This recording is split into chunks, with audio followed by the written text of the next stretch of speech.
ಯುಗಾದಿ ಹಬ್ಬದ ನೆಪದಲ್ಲಿ ತಾಲೂಕಿನಾದ್ಯಂತ ನಡೆಯುತ್ತಿದ್ದ ಇಸ್ಪೀಟು ಅಡ್ಡೆಗಳ ಮೇಲೆ ಚಳ್ಳಕೆರೆ ಪೊಲೀಸರು ದಾಳಿ ನಡೆಸಿದ್ದಾರೆ.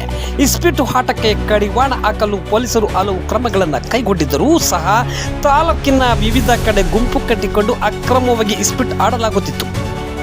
ಯುಗಾದಿ ಆರಂಭದಿಂದ ಇಲ್ಲಿಯವರೆಗೆ 110 ಮಂದಿಯನ್ನು ಬಂಧಿಸಿ 3,25,660 ರೂಪಾಯಿ ನಗದು ವಶಪಡಿಸಿಕೊಳ್ಳಲಾಗಿದೆ.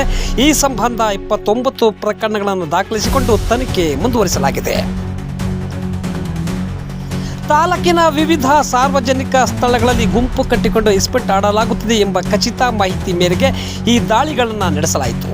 ಜಿಲ್ಲಾ ಎಸ್ಪಿ ರಂಜಿತ್ ಕುಮಾರ್ ಬಂಡರು ಹಾಗೂ ಚಳ್ಳಕೆರೆ ಡಿವೈಎಸ್ಪಿ ಸತ್ಯನಾರಾಯಣ ರಾವ್ ಇವರ ಮಾರ್ಗದರ್ಶನದಲ್ಲಿ Challakere police inspector K Kumar ಇವರ ನೇತೃತ್ವದಲ್ಲಿ ವಿಶೇಷ ತಂಡ ಕಾರ್ಯಾಚರಣೆ ಯಶಸ್ವಿಗೊಳಿಸಿದೆ.